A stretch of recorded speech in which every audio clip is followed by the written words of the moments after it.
Admit করতে হবে automatic ঠিক আছে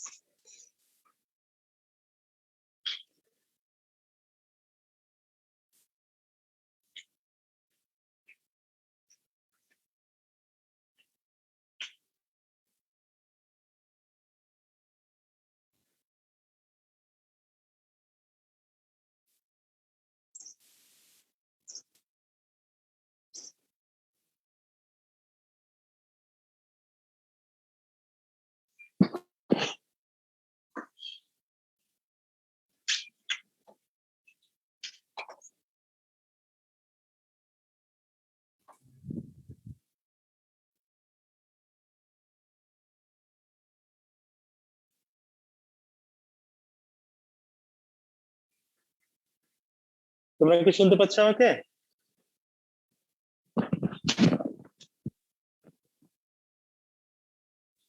স্যার আমরা লাস্ট ক্লাসে কি নিয়ে কথা বলছিলাম মনে আছে তো তোমাদের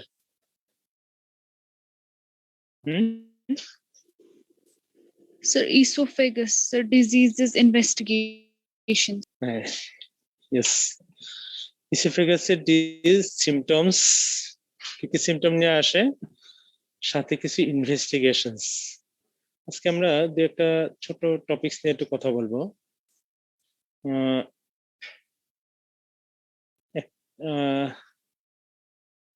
ইসোফেজিয়াল পারফোরেশন এটা যদিও তোমাদের একটু অত বেশি ইম্পর্টেন্ট না তারপরেও আমরা একটু কথা বলি অ্যাকচুয়ালি ইসোফেজিয়াল পারফোরেশন যেটা এটা most common cause of esophageal perforation is instrumental perforation ঠিক আছে আরেকটা শব্দ তোমরা হয়তো পেয়ে থাকবে যে Boerhaave syndrome that is spontaneous perforation ঠিক আছে তো ইসোফেগাস আমরা যে অ্যানাটমি পড়ার সময় বলেছিলাম যে তোমাদের উইক পয়েন্ট কোনটা ইসোফেগাসের lower part of the esophagus is most weak point আর ইনস্ট্রুমেন্টাল পারফোরেশন এটা আবার কিভাবে হয় এটা তোমরা জানো ইসোফেগোস্কোপি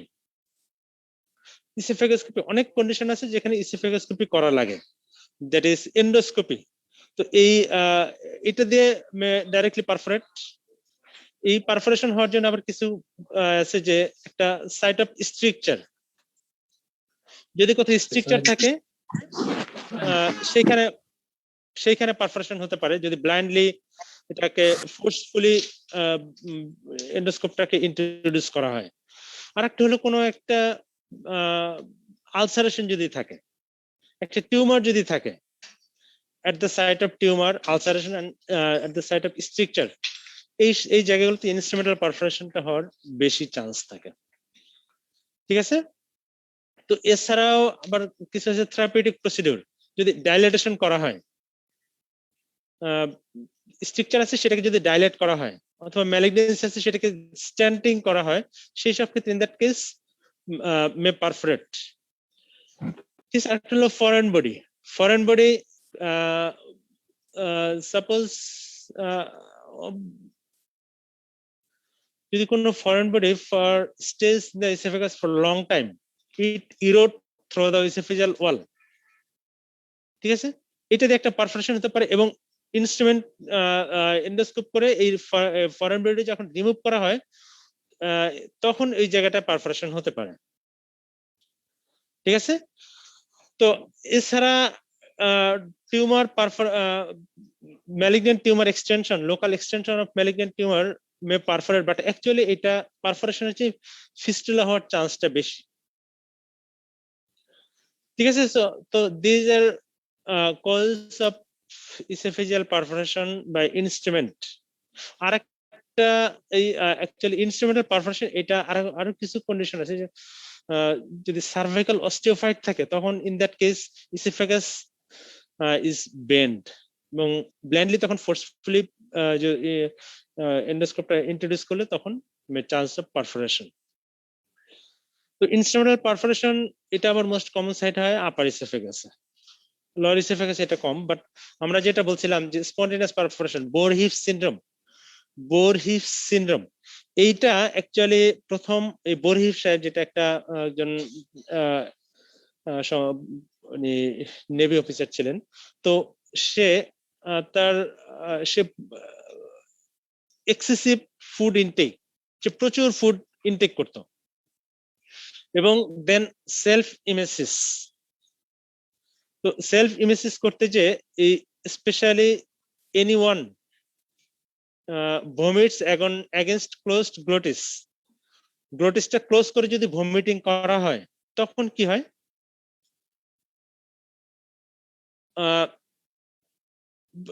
দ্যাট ইজ, যদি কারো ভমিটিং টেন্ডেন্সি থাকে, it is better to vomit rather than stoppage it. বুঝতে পারছো? So chance of perforation in the lower third of the esophagus in case of vomiting against closed glottis, তখন ইন্ট্রাইসোফেজিয়াল প্রেসারটা এত বেশি বেড়ে যায় যে এটা উইক পয়েন্টে এসে পারফোরেশন বা রাপচার হয়ে যায়। ঠিক আছে, বুঝতে পারতেছো তো তোমরা? সো এটাকেই বলে বোরহিফ সিনড্রোম। ওনার ভদ্রলোকের নাম ছিল বোরহিফ, সেই জন্য ওনার নামের সাথে এটা মিলে এটা Boerhaave syndrome. That is vomiting against closed glottis leads to perforation in the lower part of the esophagus, and so esophageal content, stomach content comes up in the esophagus, and this content spreads through this perforation to the mediastinum and leads to mediastinitis, initially chemical mediastinitis, then bacterial mediastinitis, and ultimately septic shock. So this complication is one of deadly complication. So এই patient গুলোর complication এত deadly থাকে এবং save করা very difficult. ঠিক আছে, তাহলে এটা এখন অনেক সময় দেখা যায় যে স্ট্রেইন করা হয়, specially constipated patient May strain at defecation, that is আমরা জানো যে ভালসালভা যে ম্যানোভার যেটা করা হয়, এটা ভালসালভা ম্যানোভার ক্লোজড গ্লোটিস করে অ্যাবডোমিনাল প্রেসারটাকে বাড়ানো হয়, তাই তো? জানো তো তোমরা ভালসালভা ম্যানোভার কিভাবে করে? সো এই সব কন্ডিশনেও suppose strain during micturition in a closed glottis, in that case spontaneous rupture অথবা perforation may occur in the esophagus. Usually it is in the lower third of the esophagus. Clear? বুঝতে পারছো কি কি কারণে esophageal perforation হয়? তাহলে actually এইখানে clinical প্রেজেন্টেশনটা কিরকম থাকে? Clinical presentation severe pain, severe chest pain, retrosternal chest pain, severe pain, ঠিক আছে, সার্জিক্যাল এমফাইসেমা। ইসোফেজিয়াল রাপচার হলে সার্জিক্যাল এমফাইসেমা হয়। সার্জিক্যাল এমফাইসেমা হওয়ার কারণ আমরা যখন ডিগ্লুটেশন করি এর সাথে কিছুটা এয়ার এন্টার করে, এই এয়ারটা তখন পারফোরেশন দিয়ে টিস্যু স্পেসে চলে আসে, that is surgical emphysema, that is presence of air in the tissue space, this is called surgical emphysema. তো আর এরপরে patient presents with septic shock. আমরা একটু আগে বলছি যে এই কথা বলো না তোমরা, এই পাশে বসো, একজন এই পাশে বসো। সেপটিক শক, ওকে। তো actually presentation very simple: severe retrosternal chest pain, surgical emphysema, and lately septic shock. তো এখন এই পেশেন্টগুলি কি ম্যানেজমেন্ট কি করা হয়? আমরা একটু আগে বলছি যে instrumental perforation most common, and instrumental perforation can be managed conservatively. কিছু ক্রাইটেরিয়া আছে যেখানে কখন কনজারভেটিভ ম্যানেজ করা হবে এবং কখন সার্জিক্যাল ইন্টারভেনশন লাগবে। এটার usually conservatively can manage in case of instrumental perforation. Cervical esophagus যদি perforation হয়, instrumental perforation যদি হয়, in that case it can be managed conservatively. Okay, small septic load, perforation হয়েছে এবং খুব অল্প পরিমাণে যে কন্টেন্ট ছিল esophageal কন্টেন্ট সেটা মেডিসিনে চলে আসছে, স্মল অ্যামাউন্ট, সেটাও কনজারভেটিভলি ক্যান ম্যানেজ। আর কি হতে পারে? Cardiovascular stability, cardiovascular stable as a patient, that is patient not in septic shock, সেই পেশেন্টকেও ক্যান ম্যানেজ কনজারভেটিভলি। ঠিক আছে, তাহলে আর কখন কনজারভেটিভ ম্যানেজমেন্ট করা যাবে না? Large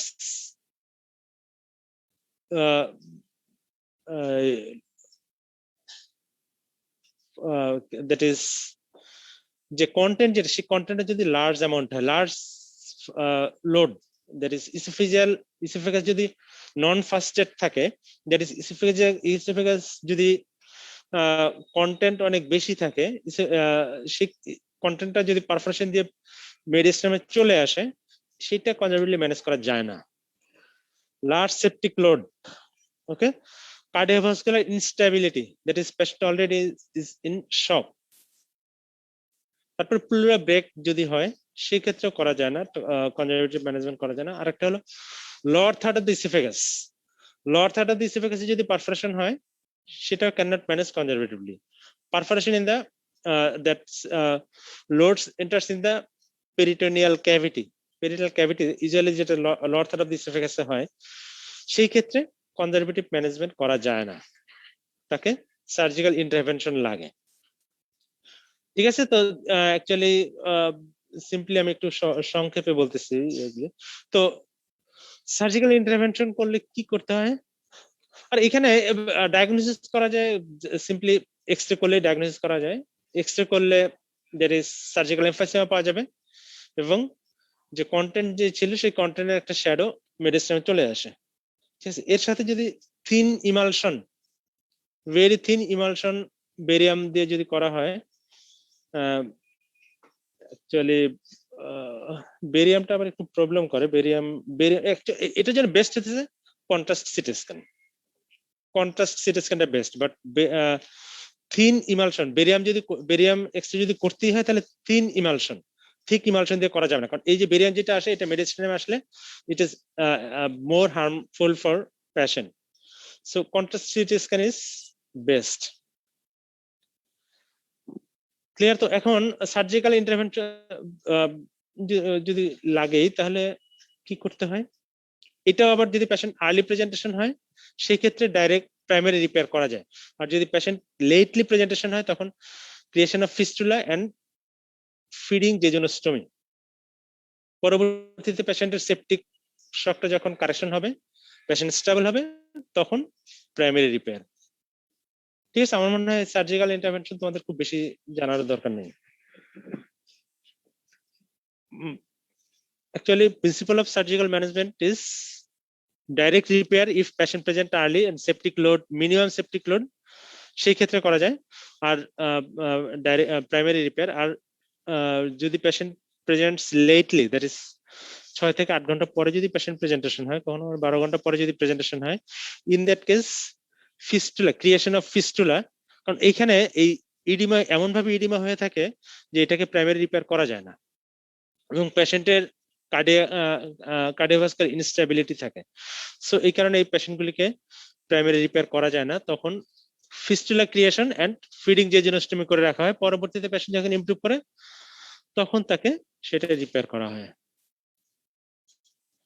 clear? খুব একটু ইসোফেজিয়াল পারফোরেশন একটু সংক্ষেপে বললাম। কারো কোনো কোশ্চেন থাকলে বলতে পারো ইসোফেজিয়াল পারফোরেশন সম্পর্কে। কোনো কোশ্চেন নাই?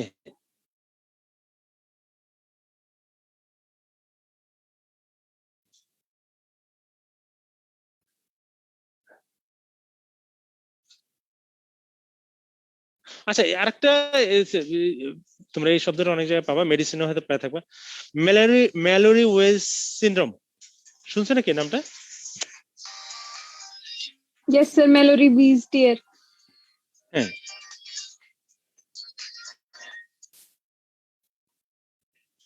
ম্যালোরি ওয়েস্টিয়ার। তো এইখানে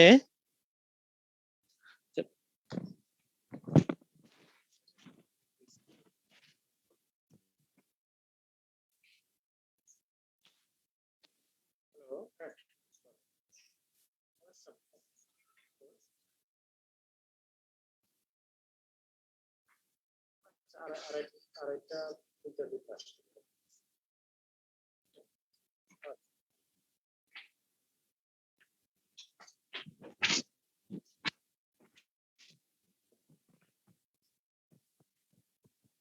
malleolus tear এখানে হয় কি longitudinal tear in the lower part of the esophagus longitudinal tear হবে in the lower part of the esophagus কেন হয় এখানে পেশেন্ট vigorous vomiting এটা যে কোনো পেশেন্টের হতে পারে যেই vigorous vomiting করে তখন forceful vomiting হয় এবং lower part of the esophagus longitudinal tear হয় তো এখানে vomiting এর যে কারণ যে কোনো any cause of vomiting can leads to malleolus tear এখানে longitudinal tear হবে এবং এই tear থেকে পেশেন্টের এখানে পেশেন্ট পেইন ফিল করবে এবং ব্লিডিং হবে hematemesis patient may present with hematemesis melena melena actually হয় না এখানে হেমাটোমেসিসটাই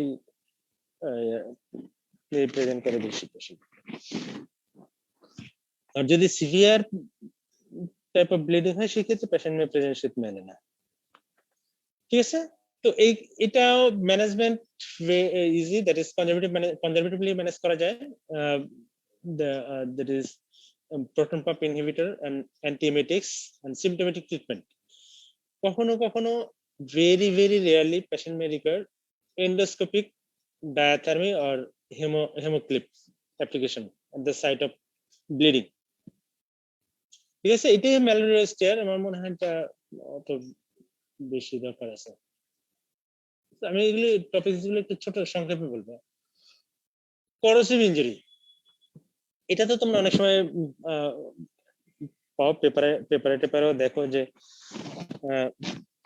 সুইসাইডাল অ্যাটেম্প্ট যখন করে যে পেশেন্ট টেক অ্যাসিড খেয়ে ফেলছে ঠিক আছে কখনো অ্যালকালিও খেয়ে ফেলে যে অনেক সময় দেখা যায় যে হারপিক সুইসাইডাল অ্যাটেম্প্টে হারপিক খেয়ে ফেলছে এবং এটা অ্যাকচুয়ালি সুইসাইডাল অ্যাটেম্প্ট হতে পারে বা অ্যাক্সিডেন্টাল হয় সাধারণত বাচ্চাদের ক্ষেত্রে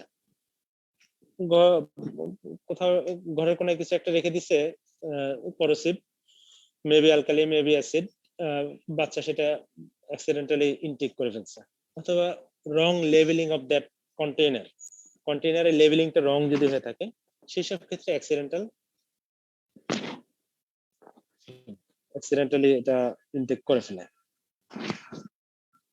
তো এই করোসিভ কোনটা বেশি খারাপ অ্যাসিড আর অ্যালকালি বলতে পারবা কেউ কারণ which one is more dangerous So alkali. Sir, alkali. কেন বলতে পারবা So it The was same media. Sitting power থাকে স্যার অ্যাকচুয়ালি এই অ্যাসিড যখন মুখে নিবে তখন কি হবে পেশেন্টের মুখের থেকে এটা জ্বালা পড়া করা শুরু হয়ে যায় প্রচন্ড পেইন হবে বার্ন হবে সো পেশেন্ট অ্যাকচুয়ালি এই অ্যাসিড ইনটেক যখন করে এটা ওরাল ক্যাভিটিতে বেশি এফেক্টেড দেন ইসোফেগাস কারণ ইসোফেগাস এটা পেশেন্ট অল্প একটু খাওয়ার পরে পেশেন্ট আর যে যতই সুইসাইডাল অ্যাটেম্প্ট নিয়ে সে আর এটা ইনটেক করতে পারে না আর অ্যালকালিটা কি হয় অ্যালকালি টেস্টলেস অর্ডারলেস এবং এটা মুখে ইনিশিয়ালি বার্ন করে না সো এই কারণে এই পেশেন্ট যখন অ্যালকালি ইনটেক করে তখন সেটা অনেক বেশি ইনটেক হয়ে যায় তো এটা যখন ইসোফেগাসে যায় এটা কি করে অ্যালকালিটা স্যাপনিফিকেশন লোকাল সাইটে স্যাপনিফিকেশন এবং protein denaturation protein coagulation thrombosis of vessel এই যে ভেসেলে যে থ্রম্বোসিস করে এই ভেসেলে থ্রম্বোসিস করার ফলে পেশেন্টের কি হয় ইসকিমিয়া হবে এবং স্ট্রাকচার ডেভেলপ করে so long segment and stricture formation and more এই অ্যালকালিটা more and more deeper wall of esophagus injury full thickness esophageal wall injury করে ঠিক আছে আর অ্যাসিড করে কি অ্যাসিড এটা অ্যাকচুয়ালি যখন এটা কন্টাক্টে চলে আসে it burns and scar formation করে এটা further deeper penetration of the esophageal was prevented as there is scar formation বুঝতে পারছো তোমরা কি বুঝতে পারতেছো আমি যে বলতেছি so acid burn alkali burn is actually more dangerous এখন কেউ যদি সুইসাইডাল অ্যাটেম্পটে চিন্তা করে যে না অ্যাসিড যতই মুখ পুরুক না কেউ সে খেতেই থাকবে, তখন হয় কি, তখন লার্জ সেগমেন্ট ইসোফেগাস বার্ন হয় এবং এটা কি বলে লং একটা সেগমেন্ট লস্ট হয়ে যেতে পারে। But in comparison of acid, alkali burn is more dangerous in case of esophagus, especially for esophagus. ঠিক আছে, আরেকটা করে যে এখানে অ্যাকচুয়ালি এই অ্যাসিড বার্নে যেটা হয় যে স্টোমাকে যখন চলে আসে এটা, তখন পাইলোরিক স্পাজম করে এবং তখন এটা স্টোমাকে হোল্ড আপ হয়। স্টোমাকে হোল্ড আপ হলে তখন স্টোমাক বার্নটা কম্পারেটিভলি তুলনামূলক বেশি হয় in case of acid. But অ্যালকালিতে আবার অ্যাকচুয়ালি এটা হয় না, এটা পাইলোরিক স্পাজমটা কম হয় অ্যালকালি বার্নে। যাই হোক, তো কি ম্যানেজমেন্ট কি করতে হবে এটা? ইনিশিয়ালি অ্যাকচুয়ালি এখানে যেটা হয় যে পেশেন্টের রেস্ট অফ দা ইসোফেগাসটাকে রেস্টে রাখতে হবে। ইসোফেগাসে রেস্টে রাখার জন্য যা যা করার দরকার, এনপিও ইন্ট্রাভেনাস ফ্লুইড ইনজেকশন, এবং যেহেতু পেশেন্ট ওরাল ইনটেক করতে পারতেছে না, তাকে নিউট্রিশনাল সাপ্লিমেন্টেশন দেওয়া লাগে, অ্যাডিকুয়েট নিউট্রিশনাল সাপ্লিমেন্ট, এবং যদি সম্ভব হয় ডিলেড রিকনস্ট্রাকশন। তার মানে আমরা একটু আগে বলছি যে অ্যালকালি বার্নে স্ট্রাকচার হয় বেশি, এবং যদি স্ট্রাকচার যে পোরশনটা হবে সেই পোরশনটা ডাইলেট করা যায়, ডাইলেট করলে এটা থাকে না, এটা আলটিমেটলি স্ট্রাকচার হয়ে যায়, প্রিফারেবলি এক্সিশন এন্ড অ্যানাস্টোমোসিস। এবং লং সেগমেন্টে যখন হয় তখন সেটা ইসোফেজিয়াল রিকনস্ট্রাকশন, অ্যাকচুয়ালি স্টোমাকটাকেই কেটে সেটা দিয়ে একটা ইসোফেগাসের মতো একটা বানায়, সেটাকে দিয়ে রিকনস্ট্রাকশন করা হয়। ঠিক আছে, কার কোনো কোশ্চেন থাকলে বললো, আমি কিন্তু এগুলো একটু শর্টে বলতেছি।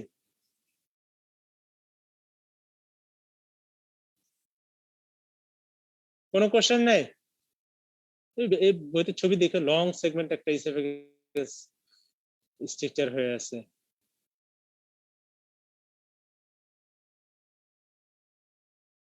কখনো কখনো অ্যাকিউট ইমার্জেন্সি হয়ে পড়ে, যখন যদি পারফোরেশন হয়ে যায়, সেই ক্ষেত্রে ইমার্জেন্সি ম্যানেজমেন্ট, আর যদি ব্লিডিং হয় অনেক বেশি, সেই সব ক্ষেত্রে ইমার্জেন্সি ম্যানেজমেন্ট লাগে।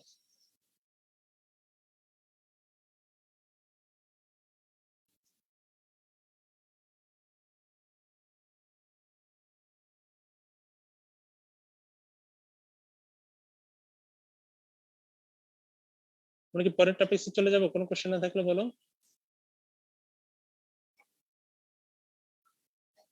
গ্যাস্ট্রোইসোফেজিয়াল রিফ্লাক্স ডিজিজ, এটা তোমাদের মেডিসিনে পড়ায়, তাই না? হ্যাঁ, মেডিসিনে পড়ায় না? পড়ছো মেডিসিনে? আমি আসলে বুঝতে পারতেছি না, তোমরা এইগুলি কি নতুন শুনতেছো নাকি অনলাইনে যারা আছো? গ্যাস্ট্রোইসোফেজিয়াল রিফ্লাক্স ডিজিজ পড়ছো এর আগে তোমরা? Yes, sir. No sir, pathology একটু No, পড়ছি। sir. আচ্ছা ঠিক আছে, এটা অ্যাকচুয়ালি গ্যাস্ট্রোইসোফেজিয়াল রিফ্লাক্স ডিজিজটা মেইনলি মেডিসিনেই ম্যানেজ করে, বাট কমপ্লিকেশন যখন ডেভেলপ করে তখন সার্জারিতে আসছে। তো এখানে গ্যাস্ট্রোইসোফেজিয়াল রিফ্লাক্স ডিজিজ আমরা প্রথম ক্লাসে পড়াশোনা কিছু বলছিলাম যে এখানে অ্যাকচুয়ালি কি হয়, লোয়ার ইসোফেজিয়াল স্ফিংক্টারের যে প্রেসার, এটা অ্যাকচুয়ালি অ্যানাটমিক্যাল না physiological sphincter, that is arrangement of